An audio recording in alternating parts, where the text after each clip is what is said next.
Good morning.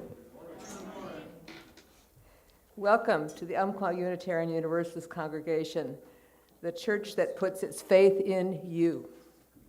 This is a place where you can be by yourself, but could be, let me start that again, a place where you can be yourself, but not by yourself.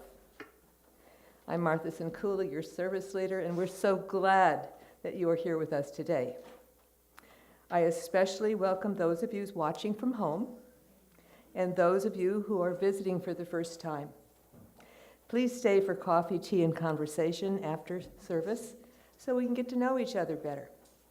And if you happen to have one of these with you, would you make sure it's on Do Not Disturb or off? Thank you. I want to thank our greeters. I believe it was Dana and Gemma. Thank you.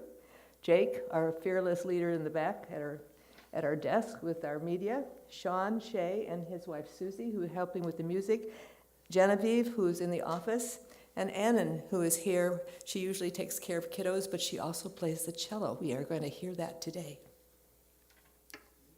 Our speaker today, as you know, is Dennis Reynolds. And as you maybe have heard, he came to the ministry after a 30-year career as a preschool teacher and administrator at the University of Oregon. He has since retired to Eugene after serving churches in Oregon and Washington State, and he also was a hospital chaplain. He's currently serving the UU of Eugene as affiliated community minister. He has been an activist both locally and globally, and Reverend Dennis believes that the most powerful sermons are those with a religious text in one hand and a current news source in the other. He enjoys lifelong learning and the practice of crafting sermons. Announcements. This will be a feature coming now in our services. Any upcoming events in our congregation for the next week or so will be in a sheet inside your bulletin. We thank Genevieve for getting that together. Now, as it is our practice, it is time for our fish collection. And for those in need in our congregation's service to the larger Roseburg community, we'll now collect both your contributions of food and money to provide for those living amongst us who are hungry and ill or without shelter. The support of the fish pantry, as you know, is a combined effort of many Roseburg churches. I invite Annan, could you help us out? Is there anyone else that might help on the other side? Susie, you want to just take one basket? Thank you.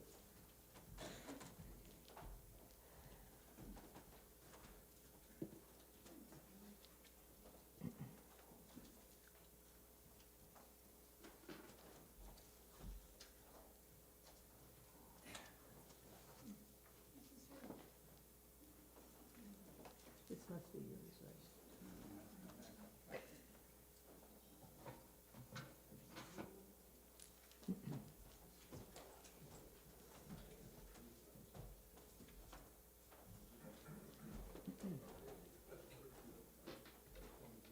We begin our service of worship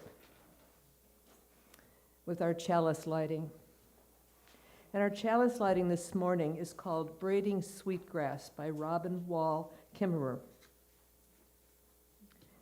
When we braid sweetgrass, we are braiding the hair of Mother Earth, showing her our loving attention, our care for her beauty and well-being, in gratitude for all she has given us. You can braid sweetgrass yourself, but the sweetest way is to have someone else hold the end so that you pull gently against each other, all the while leaning in, head to head, chatting and laughing and watching each other's hands, one holding steady while the other shifts. There is reciprocity between you. May the sweetest way be our way today, laughing and chatting, holding steady, pulling and leaning.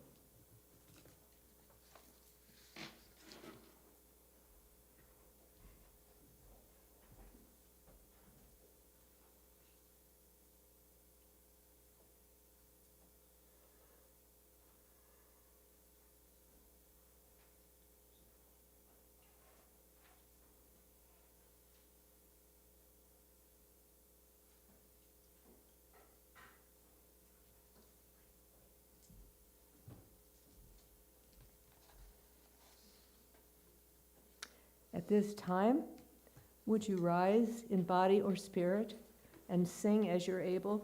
346, Come Sing a Song with Me.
Good morning, all.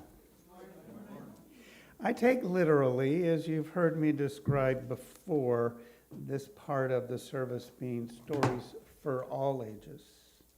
There's a power to story, and some traditions honor that power more deeply than others. And I want to share a story that was collected by the ethnographers Bill Reed and Robert Bringhurst as part of their work with the Haida people, who are the northwest corner of our country, which would be the southwest corner of Canada, along an area that's now officially known as the Salish Sea.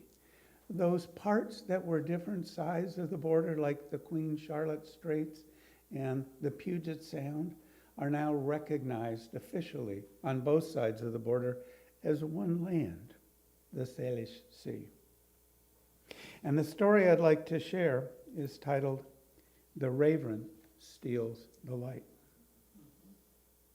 Before there was anything, before the great flood had covered the earth and receded, before the animals walked the earth, or the trees covered the land, or the birds flew between the trees, even before the fish and the whales and the seals swim in the sea, an old man lived in a house on the bank of the river with his only child, a daughter.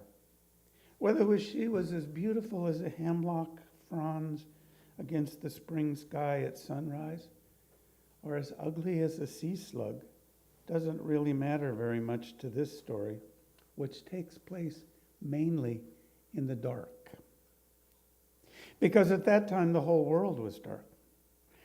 pitchy, all-consuming black, blacker than 1,000 stormy winter midnights, blacker than anything anywhere has been since. The reason for this blackness has to do with the old man in the house by the river, who had a box, which contained a box, which contained a box, which contained a box, which contained an infinite number of boxes, each nestled in a box larger than itself, until finally there was a box so small, all it could contain was all the light in the universe.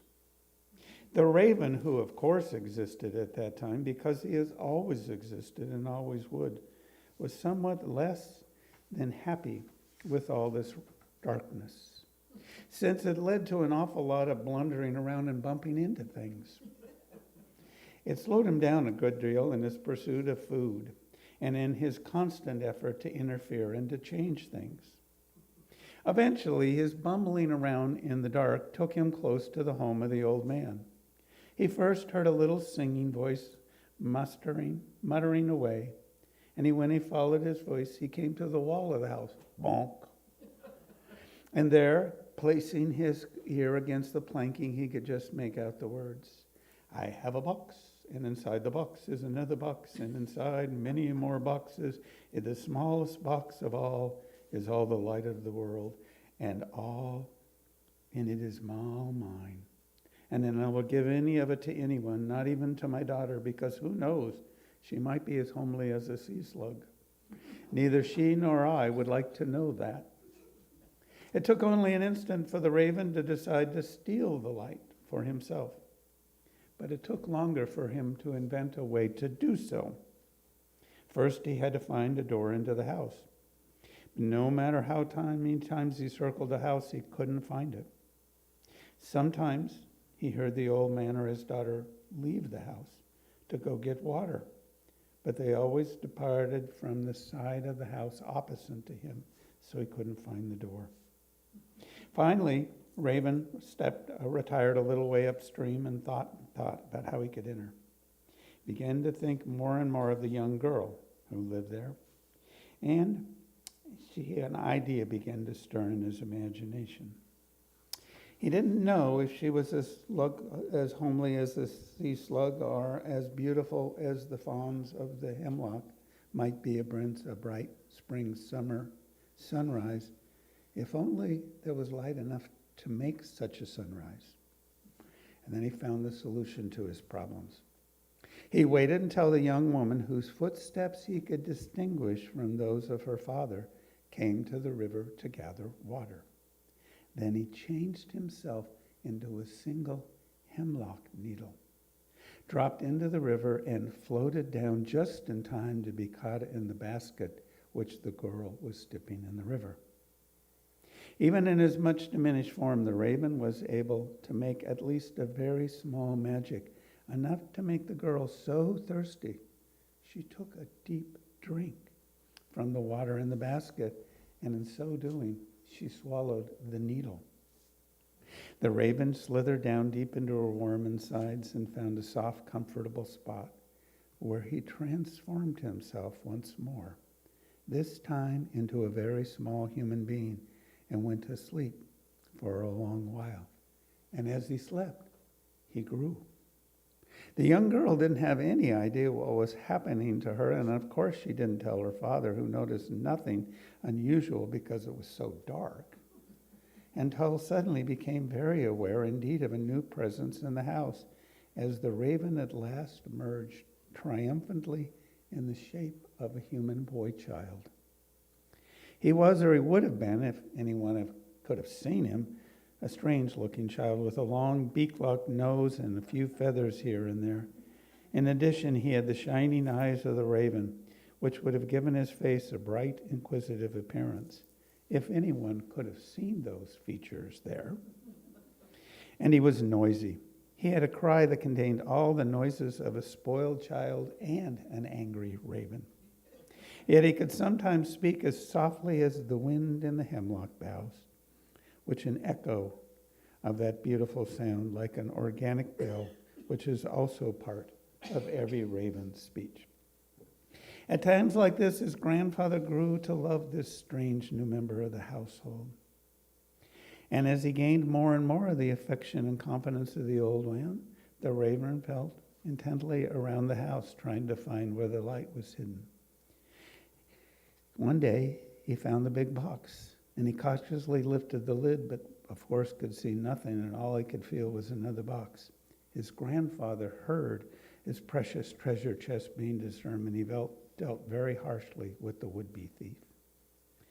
This triggered a tidal wave of noisy protest from the child, followed by tender inopportunity in which the raven never mentioned the light, but only pleaded for the largest box. That box was the one thing he needed to make him feel completely happy, he said. At most, if not all, grandfathers had done since the beginning, the old man finally yielded and gave it his grandchild the box. This contented the boy for a short time, but as most, if not all, grandchildren have done since the beginning, the raven soon demanded the next box. It took many days and much cajoling, carefully balanced with well-planned tantrums, but one by one the boxes were removed. When only a few were left, a strange radiance, never before seen, began to infuse the darkness of the house. The raven child then begged in his most pitiful voice to be allowed to hold the light for just a moment. His request was instantly refused, but, of course, in time, his grandfather yielded. The old man lifted the light in the form of a beautiful incandescent ball from the final box and tossed it to his grandson. He had only a glimpse of the child upon whom he had lavished such love and affection, for even as the light was traveling towards him, the child changed his human form into a huge, shining black shadow, wings spread and beak open, waiting. The raven snapped up the light in his jaws, thrust his great wings downward, and shot through the smoke hole of the house into the huge darkness of the world. The world was at once transformed. Mountains and valleys were starkly silhouetted. The rivers sparkled with broken reflections, and everywhere life began to stir. And from far away, another great winged shape launched itself into the air as light struck the eyes of the eagle for the first time and showed him his target. The raven flew on, rejoicing in his wonderful new possession, admiring the effect it had on the world below, reveling in the experience of being able to see where he was going instead of flying blind and hoping for the best. He was having such a good time, he never saw the eagle until the eagle was almost upon him. In a panic, he swerved to escape the savage outstretched claws, and in so doing, he dropped a good half of the light he was carrying. It fell to the rocky ground below and then broke into pieces, one large piece and too many small ones to count. They bounced back into the sky and remain there even today as the moon and the stars that glorify the night. The eagle pursued the raven beyond the rim of the world, and there, exhausted by the long chase, the raven finally let it go, his last piece of light. Out beyond the rim of the world, it floated gently in the clouds and started up over the mountains to the east. Its final rays caught the smoke hole of the house by the river, where the old man sat weeping bitterly over the loss of his precious light and the treachery of his grandchild. But as the light reached in, he looked up and for the first time saw his daughter, who had been quietly sitting down all the time, completely bewildered by this rush of events. The old man saw she was as beautiful as the fronds of a hemlock up against a spring sky at sunrise, and he began to feel a little better.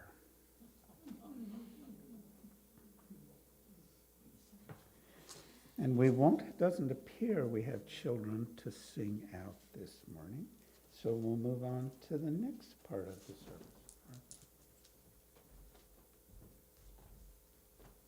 Thank you, Dennis.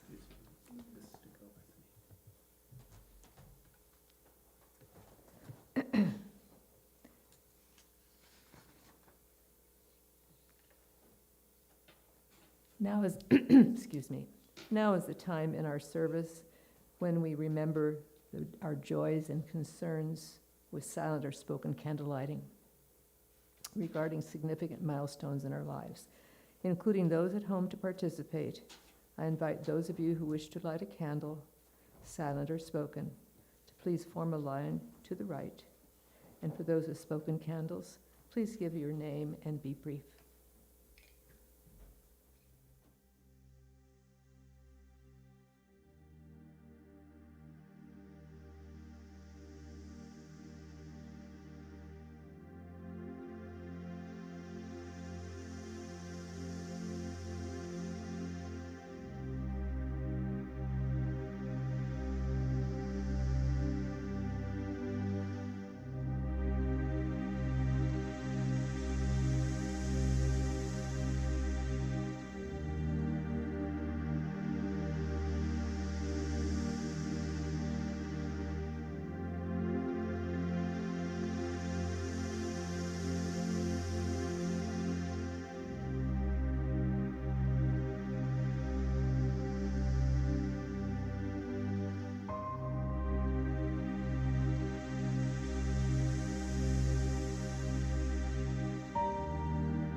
I get.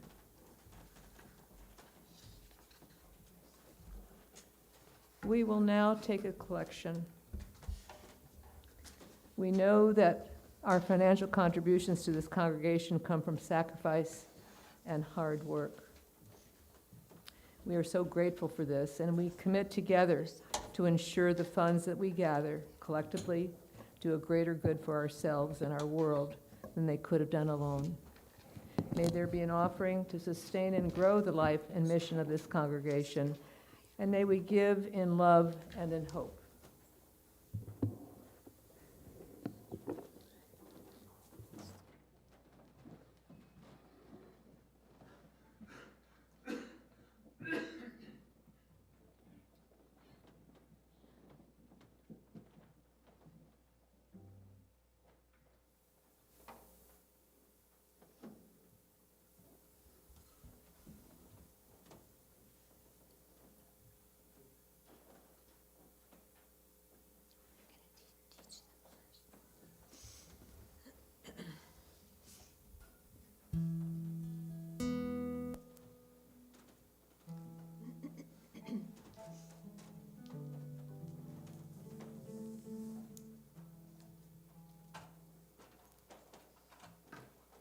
For the gifts which we have received, may we be truly grateful, and may we be committed to using these gifts to make a difference in the world and expand our beloved community. Dennis? Meditation.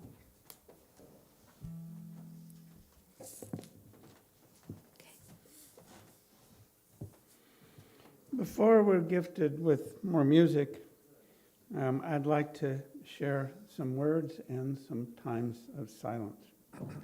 And the words I'd like to share today are from Joy Harjo.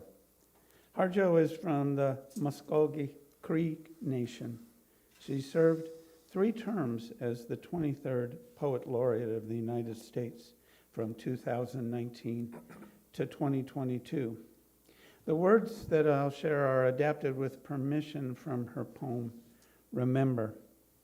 I'll read a portion of the poem, and then I'll invite you into a short time of silence with the sound of the drum. I'll read a bit more silence, and we'll do that several times with a number of phrases from her poetry.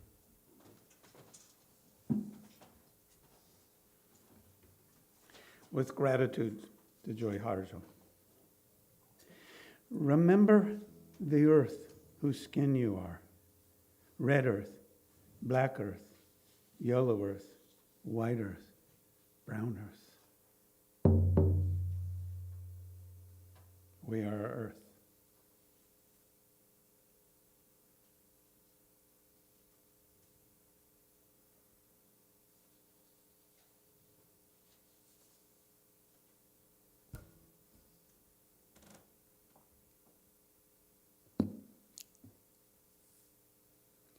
Remember the plants, trees, animal life who all have their tribes, their families, their histories too. Talk to them. Listen to them. They are alive poems. Remember the wind. Remember her voice. She knows the origin of this universe. Remember you are all people, and all people are you. We are earth.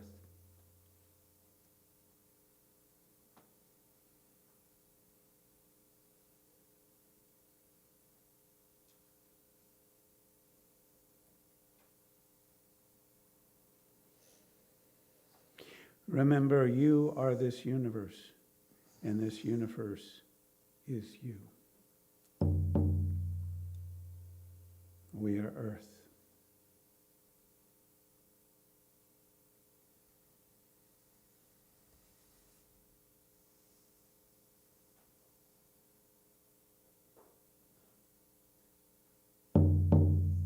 We are earth.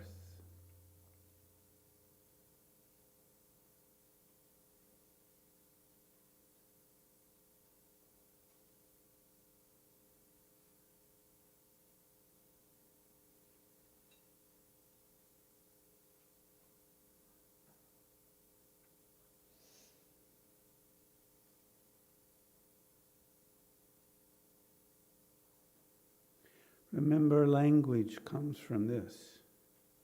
Remember, the dance language is, that life is. Remember. We are earth.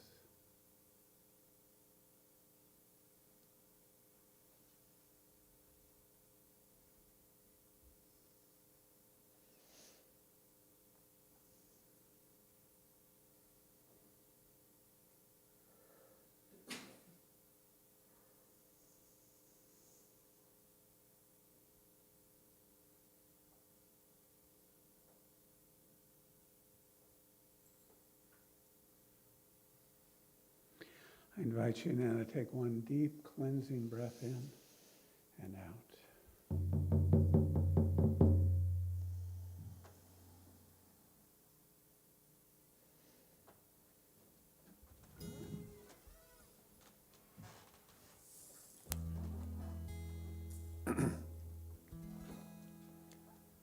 This is a song of participation.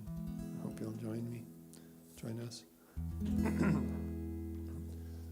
There are just a few words in the chorus, and it's repeated 4 times. And your part is, water is life. Okay? And it's inspired by the indigenous people of this continent who have been working tirelessly to make sure that we have water that we can drink, because the water is part of us. And there's like an echo in the Lakota language, which means the same thing, and it's Mini Wichoni. But you can just do the English part. It's probably a little easier to pick up the pronunciation. So 4 times, and it goes like this. Water is life, Mini Wichoni. Oh, just the water is life part. Water is life. Water is life. Water is life. Water is life. Okay, so that's the chorus. And Susie will be singing another part, I'll be singing another part in addition to what you're singing.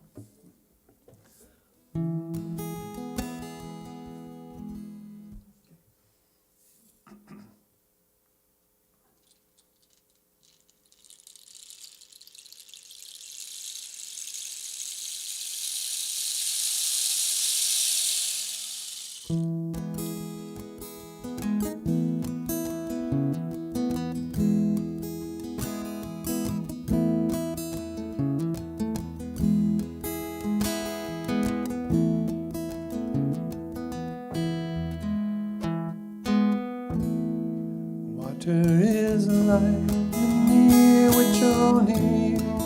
Water is life, Mini Wichoni. Water is life, Mini Wichoni. Water is life. Let us welcome the rain clouds, bringing life from the sky. Let's give thanks for the water, without which we would die. Water is life, Mini Wichoni. Water is life, Mini Wichoni. Water is life, Mini Wichoni. Water is life.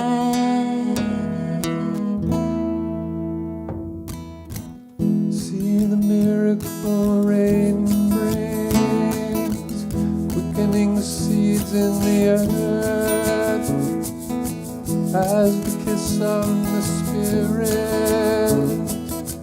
gave our bodies their birth. Water is life, Mini Wichoni.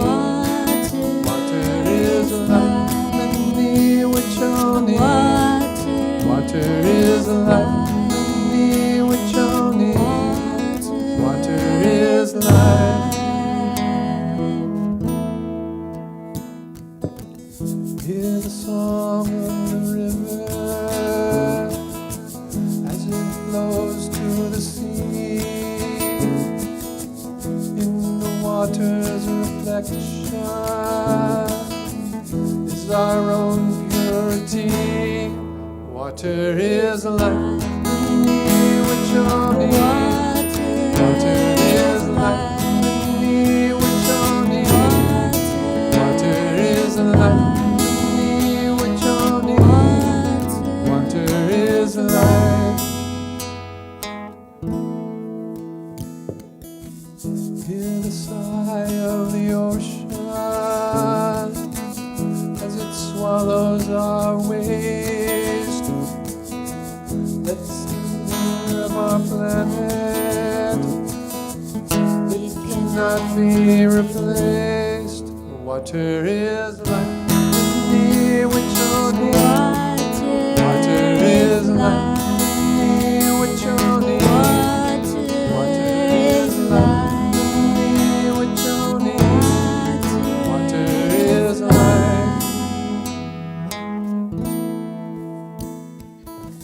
See the mist as it rises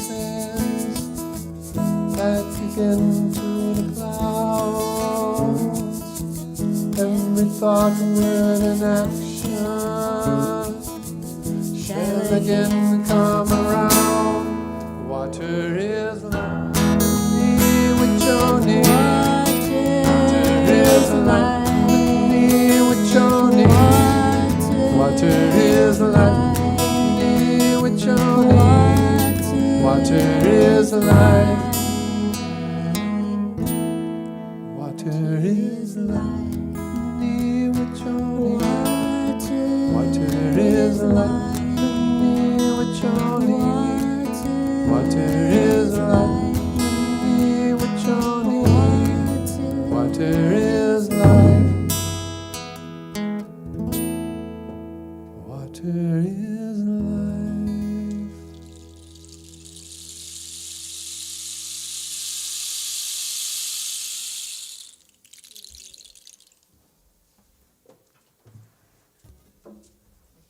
Take a bow. Susie, Sean, Adam, they will what? Just lovely, thank you. There's my phone. You stand on this thing?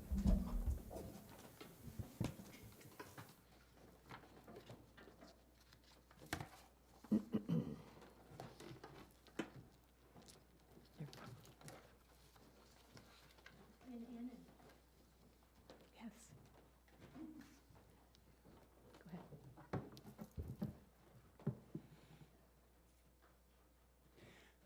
Our reading this morning is from the poet Elizabeth Woody.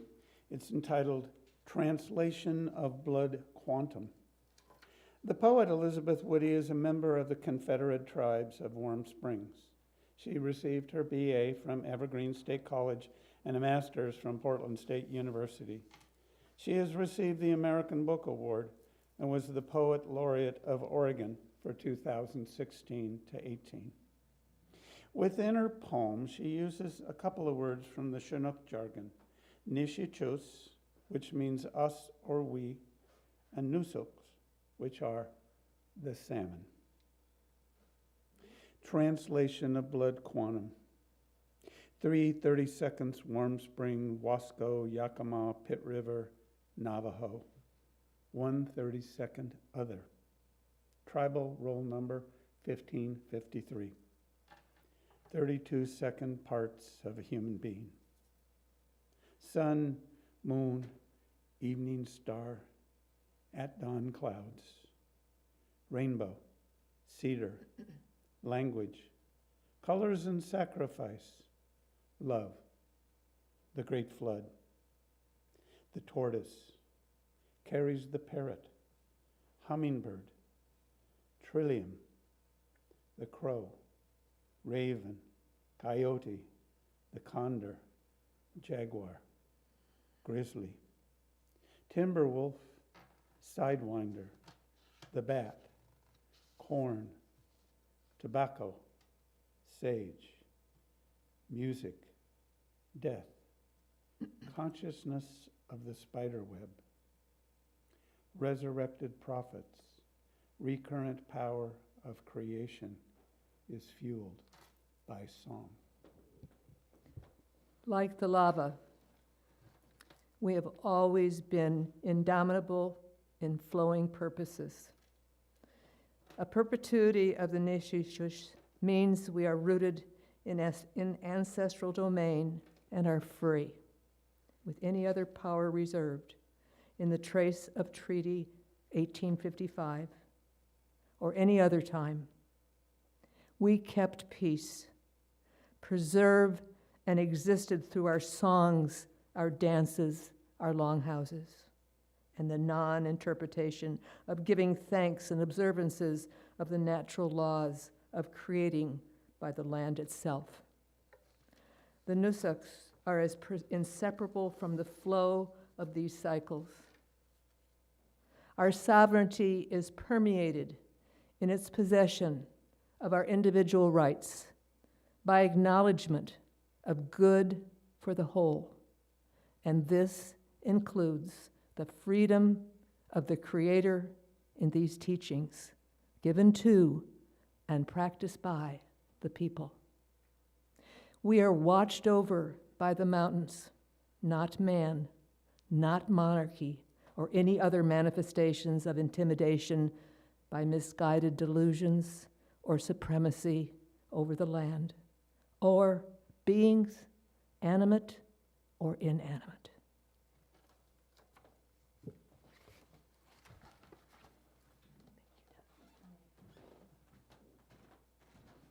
Thank you, Martha.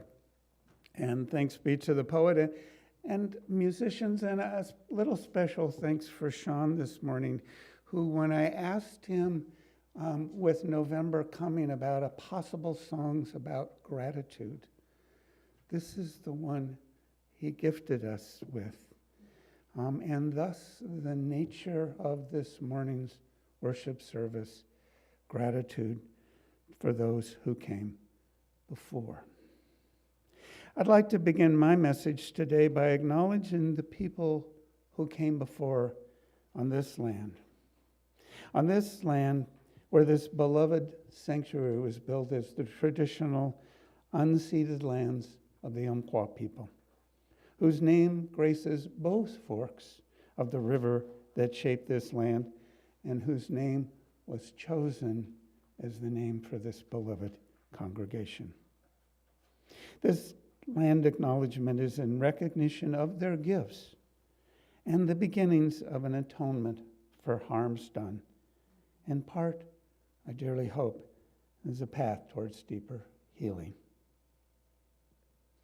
There are 573 federally recognized tribes in the continental United States, and 231 more in Alaska. There are 9 recognized tribes here in Oregon, of which the Cow Creek Band of the Umpquas is one. These people were here for thousands of years, loving and living in harmony with all life, and they are amongst us still, offering many gifts of action and of wisdom.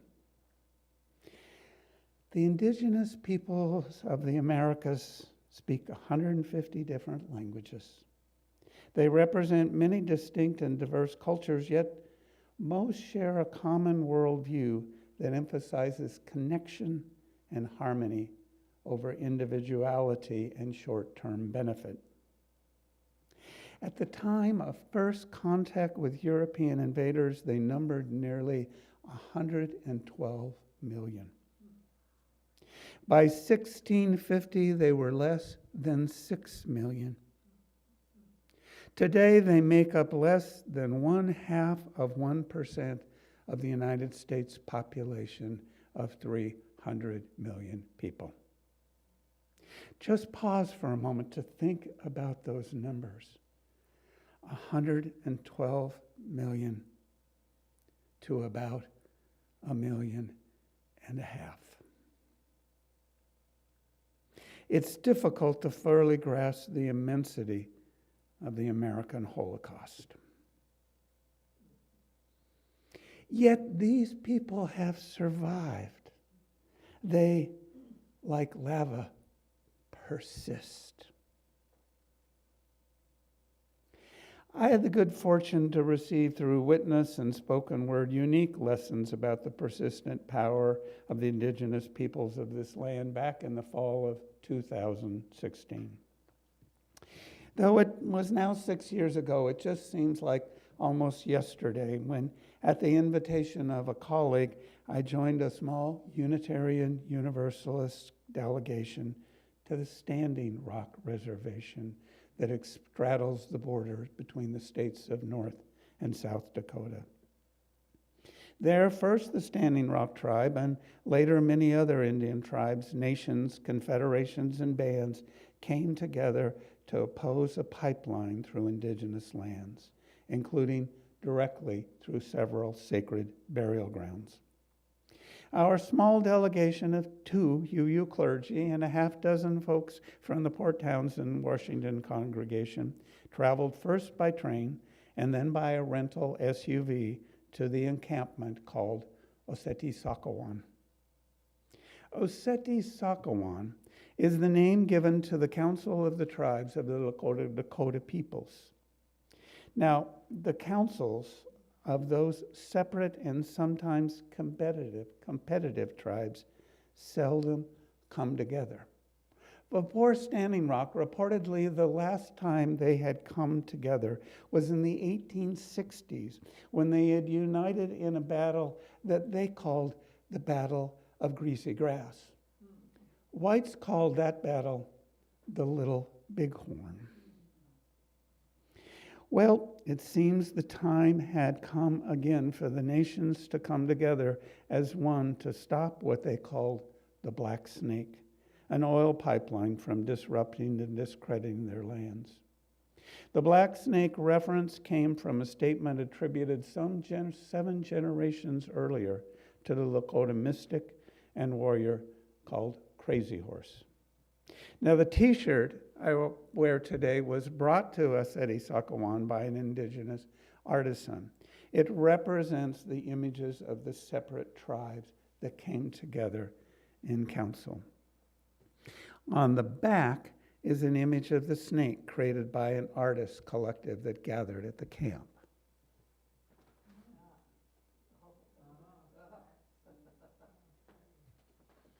One of our traveling companions purchased it for me and gifted me with this special, shall we say, vestment.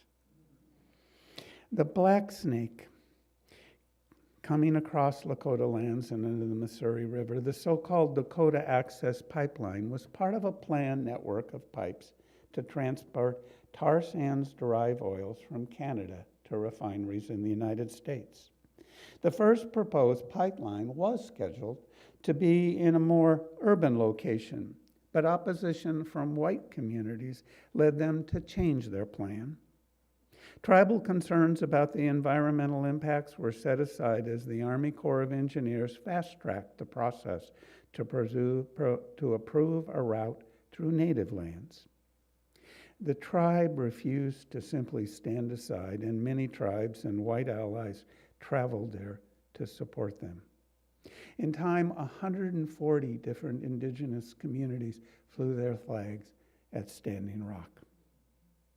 Though our delegation was small, we carried a letter of support signed by several hundred Unitarian Universalist clergy. When we arrived at the camp, we drove through a gate managed by a cadre of young Native men, and as we drove through, they swung large coffee cans filled with sage and cedar, offering us a smudging, a spiritual cleansing as we entered the sacred gathering of the water protectors. After we set up our tent, we wandered the camp a bit and then gathered around the council fire on the bluff, where people kept the fire burning day and night. There, the gathered people drummed for many hours, and there we heard numerous speakers and witnessed other presentations. At one point, we were gathered by the fire when it was announced that the Hopis had arrived. Dressed in their regalia, they entered the circle and offered a sacred dance. As all lined up to welcome them in a traditional manner and greet them by shaking hands, we joined the line. While we were in the line, one member of our group asked the question, is it appropriate for us to be here, to be part of the welcoming as white people?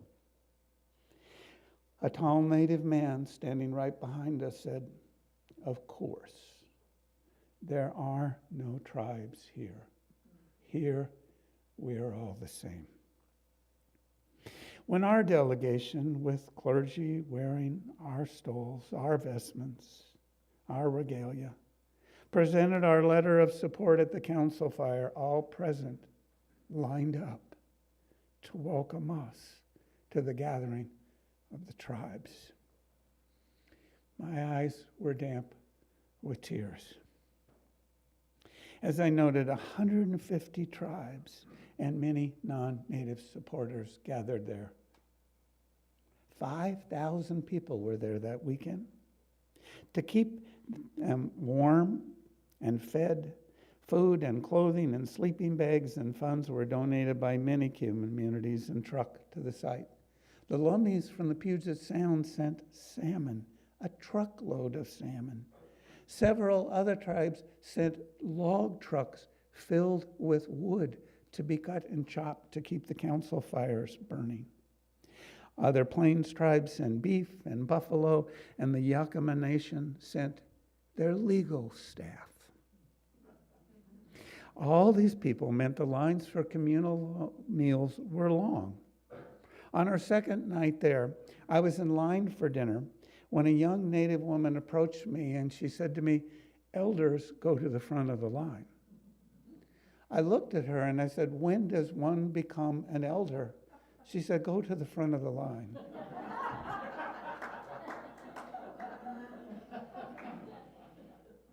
That I am indeed an elder was one of the many lessons I learned in my brief time at Standing Rock. A lesson that I will long remember was the notion that one does not truly die until all who have known them die. For up until then, they live on in our memories and in our hearts. I learned so much about deep community and shared connection. I learned at Oceti Sakowin about the power of sacred drum, the drum circle, when one gathered for hours, was amazing. I learned also about the preserved songs and dance and the non-interruption of giving thanks and observances of the natural laws of creating by the land itself. I learned about respect for the elders and about a deep commitment and dedicated action to benefit the generations that will follow. I will not forget the joyous shouting that accompanied each morning's rising of the sun. It's one of those sunrises that is depicted on the order of service this morning. For life, even in times of tribulation and challenge, is wondrous and worthy of exuberant celebration. Things got much more intense there at Standing Rock as the winter approached. Finally, the Obama administration halted the construction and ordered a review of the approval process. However, in the early days of the Trump administration, that decision was overruled and construction began again, and the pipeline was completed. Most of the water protectors returned to their homes. And time, as predicted, that pipeline leaked. The black snake's venom has infected the land. The teachings of though the pipeline was not stopped, something was reseeded and renewed there, Oceti Sakowin. Something that gifted songs like the one that came to Sean's mind and was shared with us this morning. For what has not stopped is the teachings of the water protectors, for it grows and expands, reaches more and more people that with that message, Miniwaktoni, water is life. What has not stopped is the persistent determination of people who hold in their hearts the truth of our connection to all life. People who, like lava, have always been indomitable in flowing purposes, who never forget that we are watched over by the mountains, not man. not monarchy, or any other manifestations of intimidation by misguided delusions of supremacy over the land or beings, animate or inanimate. I'd like to wrap up my remarks this morning by inviting you to join me in a prayer of thanksgiving. It's a lesson I received from the book Braiding Sweetgrass by Robin Wall Kimmerer. I hope that some of you might share in the new year a deeper exploration of that amazing book. What I'd like to share with you, though, is the Haudenosaunee Thanksgiving Address. The Haudenosaunee, also known as the Iroquois people, have said that the words of the Thanksgiving Address are their gift to the world and are meant to be shared. As one of their elders said, of course they should be shared. It's supposed to be shared, otherwise how can it work? We've been waiting for 500 years for people to listen. If they understood the Thanksgiving then, we wouldn't be in this mess. So I'll share a phrase or two, and then I invite you to respond with a short affirmation. Now our minds are one. Let's try that together. Now our minds are one. Today we gather and we look upon the faces around us. We see that the cycle of life continues. We have been given the duty to live in balance and harmony with each other and all living beings. So now we bring our minds together as one as we give our greetings and our thanks to each other as people. Now our minds are one. We are all thankful to our Mother, the Earth, for she gives us all that we need for life. She supports our feet as we walk about upon her. It gives us joy that she continues to care for us as she has from the beginning of time. To our Mother, we send thanksgiving, love, and respect. Now our minds are one. We give thanks to all the waters of the world for quenching our thirst, providing us with strength and nurturing life for all beings. Water is life. We know its power in many forms: waterfalls and rains, mists and streams, rivers and oceans, snow and ice. We are grateful that the waters are still here and meeting their responsibility to bring life to all creation. With one mind, we send our greetings and our thanks to the Spirit of water. Now our minds are one. Now we turn toward the vast fields of plants. As far as the eye can see, the plants grow, working many wonders. They sustain many life forms.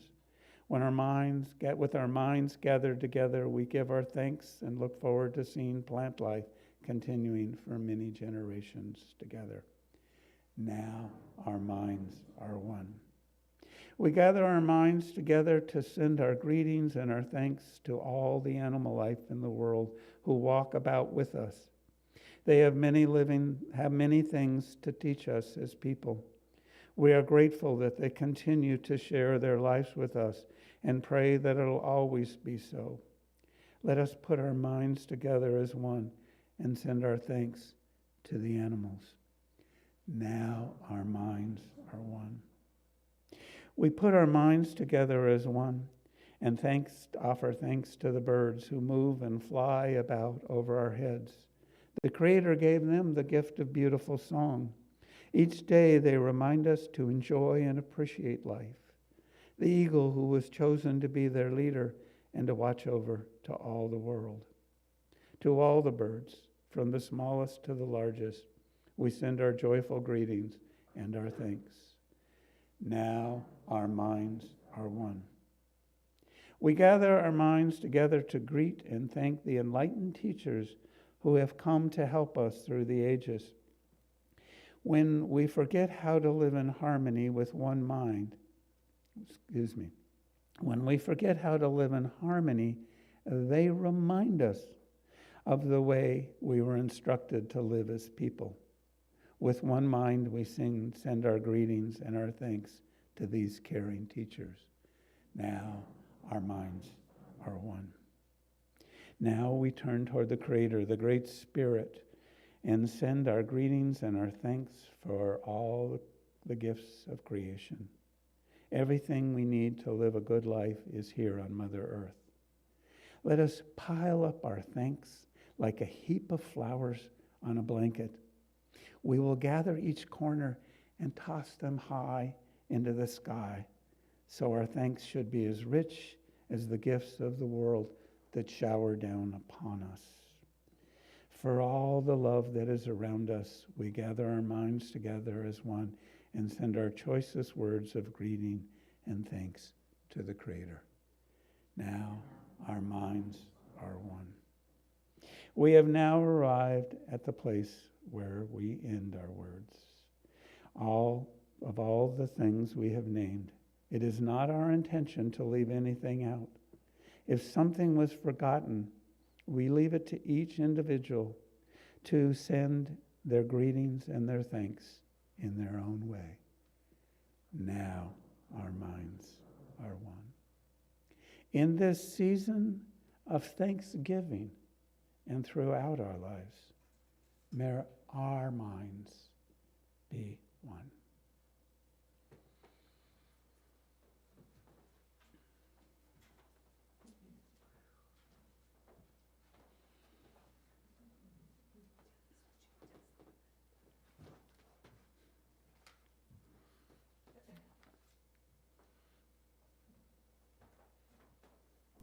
We have some time for some sermon response. If there is anyone that would like to ask a question or make a comment, please raise your hand, and I'll hand you the microphone. As the Thanksgiving address said, to each individual in their own time and way. Thank you. You have brought me, and I hope many others, to know why this is a church. Thank you.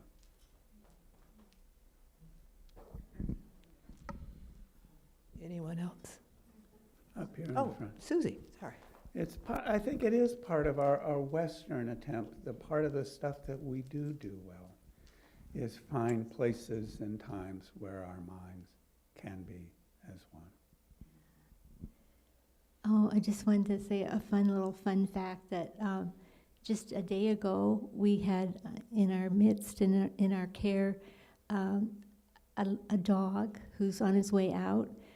He's the most incredible dog I've ever met. We've had him many times for our friend who takes retreats up at the Lighthouse Center, and we take care of his dog when he does that. And his dog was born at the Dakota, what's it called? Oseti Sakawan Yeah, was the larger gathering camp. Yeah, and when everybody was leaving, everybody took, I guess, a part of that litter, and that dog, nobody wanted it, or I don't know what happened, but anyway, our friend's friend took it home, and then looked for a home for it, and our friend Taj, who was here at the open mic last Wednesday, brought that dog, took that dog in his care, and has been an amazing relationship. I don't know why this dog is so amazing, but he just is so giving and quiet and introspective. He seems to be dying, but yet he's still doing everything that you do, but he doesn't bark, he doesn't drink water. We have to put water in his food, enough water so he gets liquid. It's just the strangest phenomenon, but he's so sweet. He just exudes love. It's an interesting phenomenon to us. Thank you. Well, one of the things that I did note at the camp when we came to the encampment, the indigenous people brought their dogs. Their dogs, the animals they live with, are part of life, as many of us know. They also brought their horses, and it was amazing to see young people gaining skill as horse riders. And I remember one scene when one of the security people who had first invited us to the camp, and I later found online, was, a leader of the security team gathered there. was, kind of patrolling the campground, and a young man was riding his horse, and his horse got out of control and took off across the camp. And this guy rode up behind him, reached over, took the reins, and the boy stopped and slid off his horse. And the older man rode over to him, leaned over, and I didn't hear the words, but what he clearly said was, "Get back on that horse." And the young man did. There were just teachings that happened throughout our time there that I gave you just a little sampling of. I have mixed sentiments about having stayed longer. It got a little ugly in the winter. And I have some friends that were there during that time, friends from Whidbey Island. And one of them was inspired, and she's been involved in a native gardening project of expanding indigenous plant awareness across the broader culture. And it's one of the many literal seeds that have come out of the time of that gathering: opposition to other pipelines in the southeast, and a solidarity between indigenous people across the land that came out of what some of the people there described as the United Nations of Indigenous People. New Zealand Maoris came, South American tribes came, the Hawaiian Native people were represented at City Sakawana. It was a pretty amazing time. Like I said, I got just a little glimpse of it because I had to go back to work and serve a congregation. So, thank you. Anyone else? Let's stand as we are able, and let's sing number 175. We celebrate the web of life.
Standing for our closing words of benediction.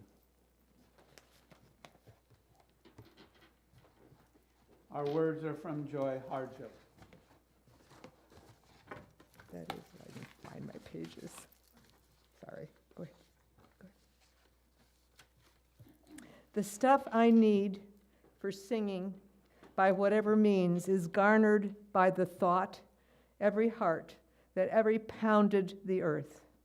The shapes of mountains, cities, and a whistle leaf of grass, or a human bent with laws will revise the pattern of the story, the song. I take it from there, play through the tenderness of being, until I am the sky, the earth, the song and the singer, the earth, the song and the singer. Amen. And blessed be.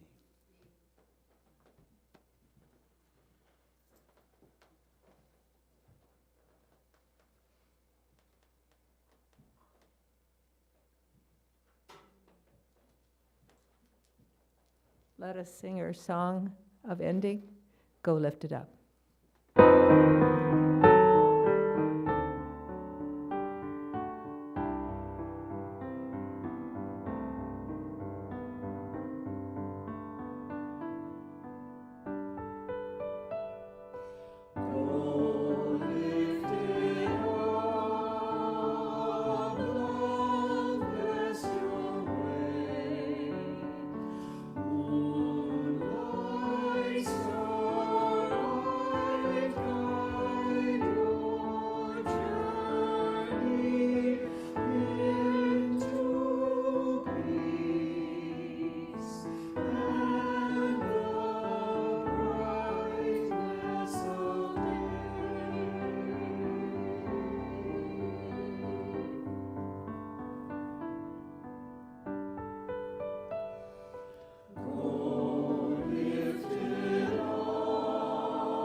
Go in peace, go in love. Please join us for coffee and tea as you're able.